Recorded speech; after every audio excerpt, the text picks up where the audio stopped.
First, more drone sightings force a local airport to shut down, the mounting frustration over the mystery in the sky.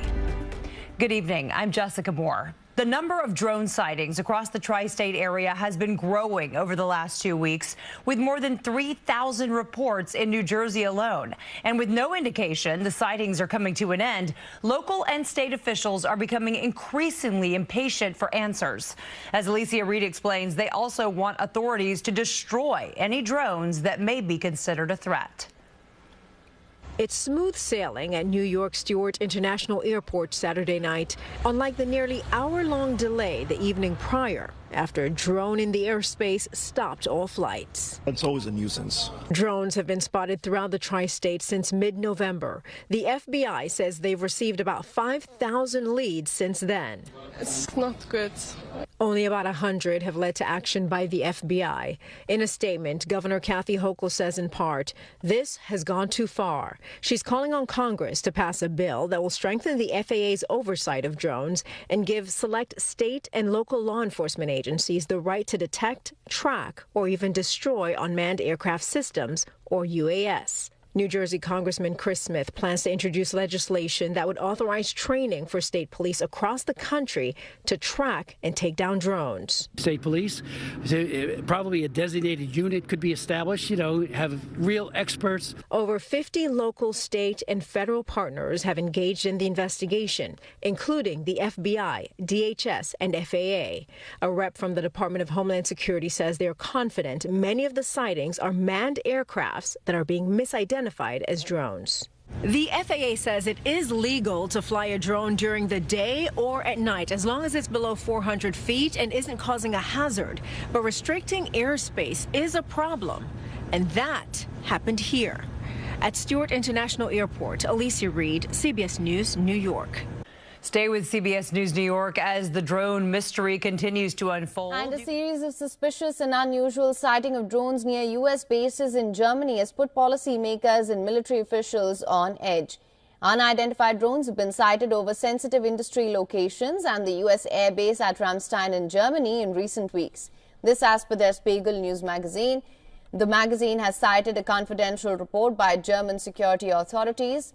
According to Der Spiegel, the report by German authorities flagged various drone sightings made in the evening hours of the 3rd and the 4th of December over the airbase.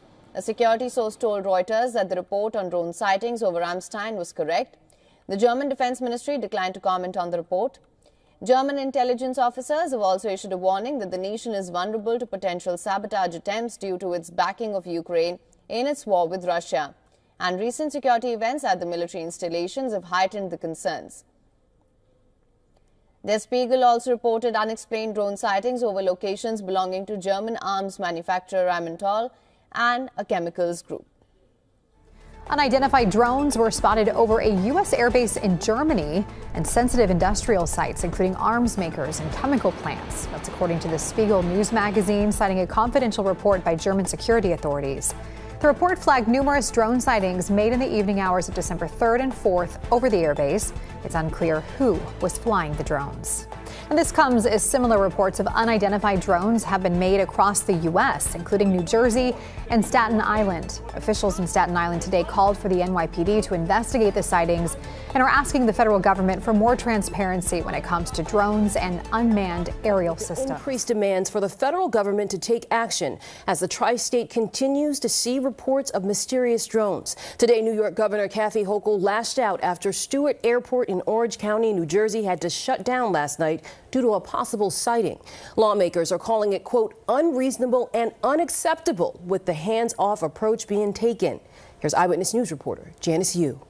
New Jersey lawmakers and law enforcement agencies are demanding answers from the federal government as alleged drone sightings continue across the area. The federal government to just shun this away is unreasonable, quite frankly, unacceptable. New Jersey Congressman Chris Smith says he's now drafting legislation that would give local and state agencies the power to investigate drone activity and also ask the federal government for technology to do so. Knowing that drone warfare has radically changed warfighting in Ukraine and Russia, the Middle East and elsewhere, this is not the time to trivialize or dismiss the threat. As the concerned calls of sightings continue, the Ocean County Sheriff's Department has been using its drone to investigate. The sheriff says the drone has captured several concerning encounters, including one allegedly flying at what seems like 60 miles an hour and some traveling in groups of dozens. She reports that she saw 50 drones coming from the ocean to the mainland, transversing the airways over Island Beach State Park, going down towards Barnegat Light and coming to the seaside area.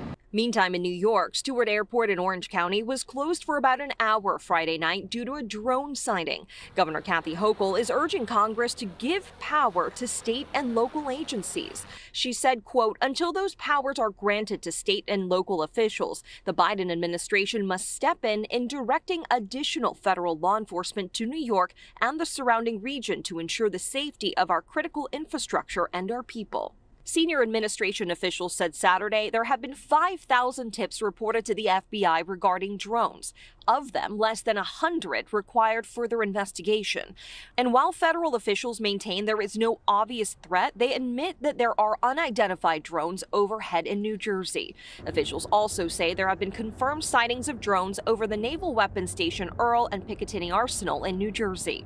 Local law enforcement recommends checking websites like FlightAware to make sure what you're seeing is actually a drone and not a plane or a helicopter. And they also say if you do spot what looks like a drone, do not call 911 because it's not an emergency. Make sure you call the non-emergency number.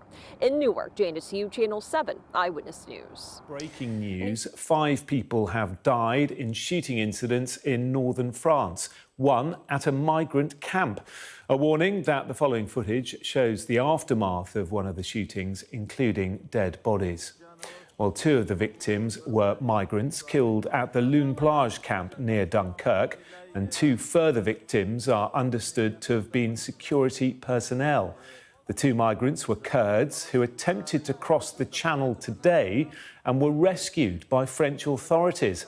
A 22-year-old man, understood to be a French national, handed himself into a nearby police station and admitted carrying out another fatal shooting. Let's cross to our Europe correspondent, Adam Parsons, who's in Mardyck, near Dunkirk. Adam, what's the latest?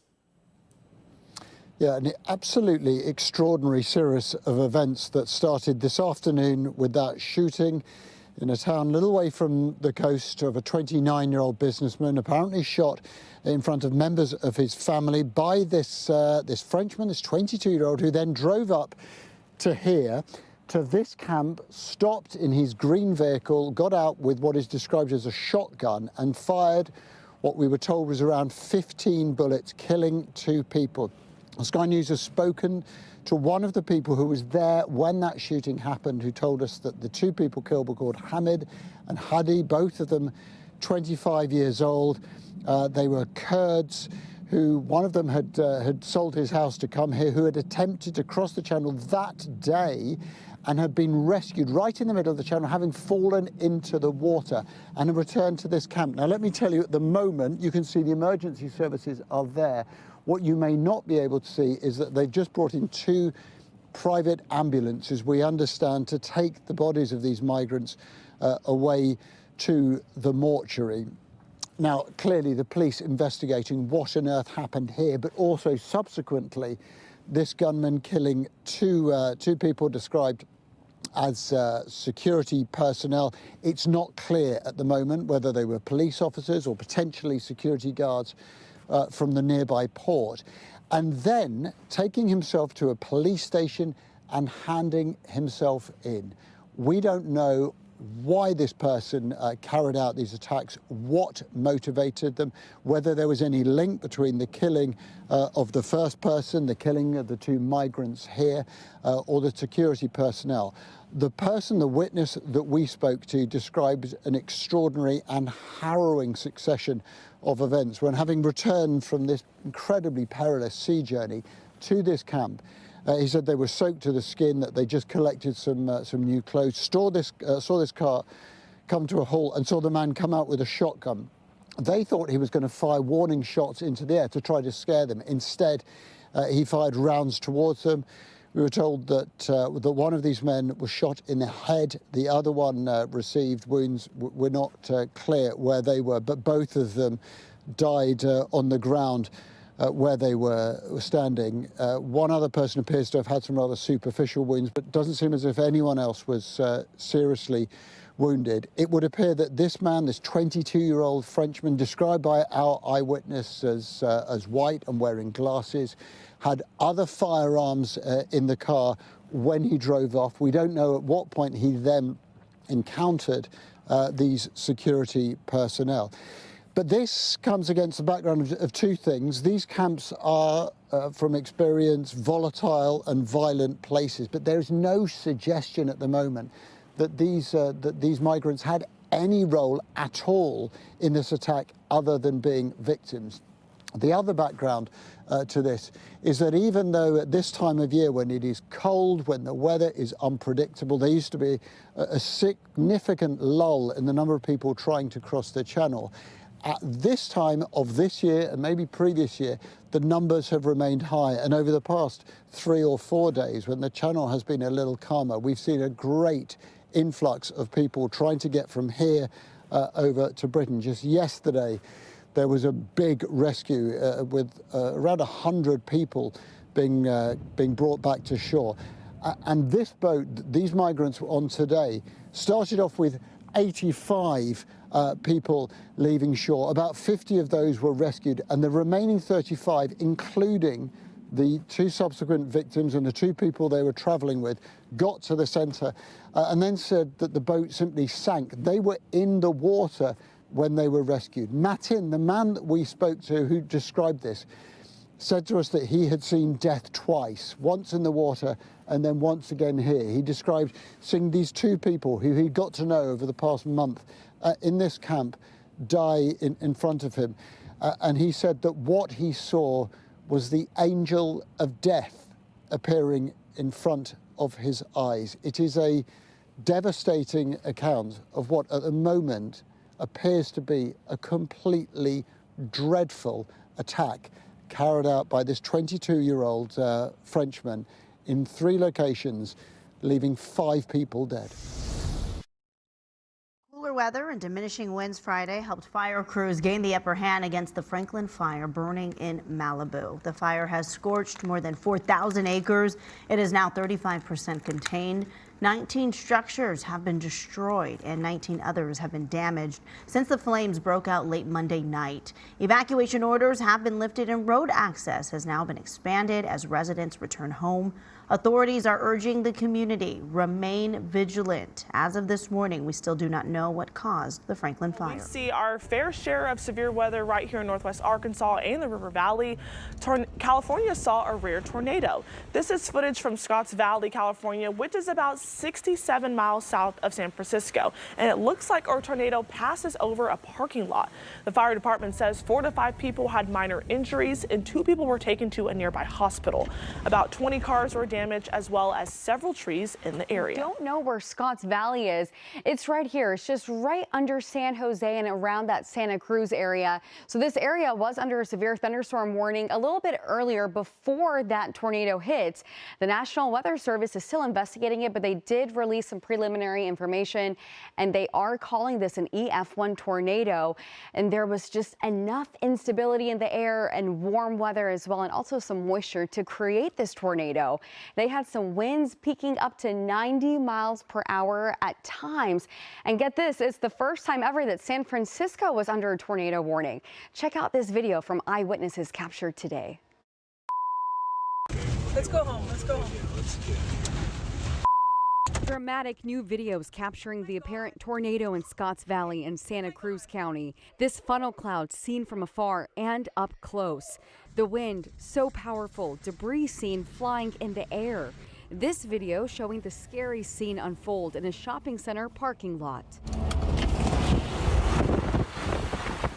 Eyewitnesses sharing what they saw. Stoplights rip off. We saw sparks. We saw that white car over there started going into the air about 15 feet. Cars seen toppled over right near that shopping center. All of this happening as other parts of the state got rain and snow, including the Sierras. And strong winds battered San Francisco after the city got its first ever tornado warning. In Scotts Valley, police say several people were injured by today's apparent tornado, some of them taken to trauma centers. The community jumped in to help pretty immediately, which is great. Cyclone Chido has killed at least 14 people in the French territory of Mayotte in Indian Ocean. It has also caused widespread devastation. Authorities say it is the worst cyclone to hit the territory in 90 years. Here's a wrap of all the climate stories making headlines across the globe.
Ice and wind also brought an increased risk of power outages. This is a look at active outages in the state, mostly affecting those out east. Right now, there are more than 3,000 people. Today, ABC News agreed to give $15 million to Donald Trump's presidential library project to settle a lawsuit filed by the president-elect. Trump had sued the network and George Stephanopoulos for defamation after the anchor incorrectly stated on air that Trump had been found liable for rape. ABC has also agreed to post online a note of regret. Top diplomats from the U.S., the Arab League, and Turkey met in Jordan today discussing how to help with Syria's transition now that President Bashar al-Assad's regime has fallen. The collapse of Assad's government has sparked new fears of instability. U.S. Secretary of State Antony Blinken says the path the Syrians have taken in forming a new government will have repercussions far beyond its borders. America and our partners have an important stake in helping the Syrian people chart this new path. We know that what happens inside of Syria can have powerful consequences well beyond its borders, from mass displacement to terrorism. And we know that we can't underestimate the challenges of this moment and in the weeks and months ahead. Now, Blinken says U.S. officials have been in direct contact with the Syrian insurgent group that led the overthrow of Assad.